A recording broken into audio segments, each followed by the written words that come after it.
Buenos días, Ayipuncha. Hoy aprenderemos los nombres del meses del año. Kunanka yachakushunmi watapaq killa shutikunata. Kaykunami kan: Kulla,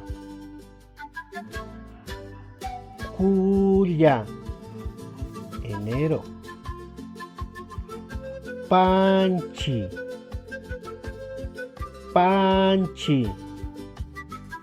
febrero. Paucar,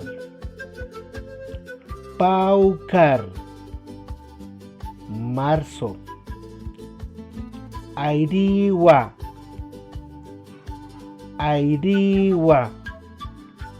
abril.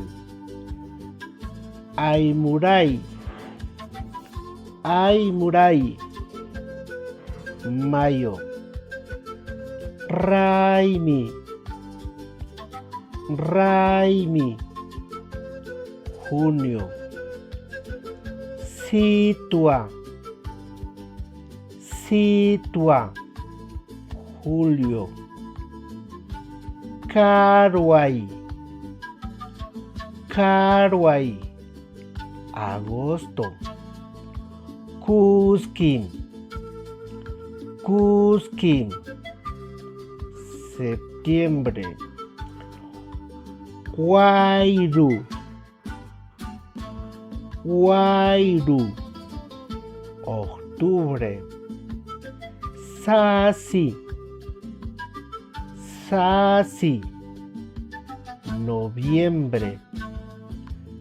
Capaj,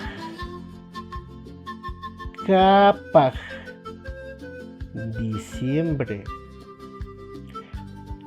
Esta actividad está desarrollado para poder aplicar en las actividades pedagógicas, sea básica o superior, con la finalidad de fluir la lengua quichua cañari, pues Mashi Marianito una vez más pone a la disposición de quienes quieran aprender y fluir la lengua quichua cañari. Si te gusta, dame un like.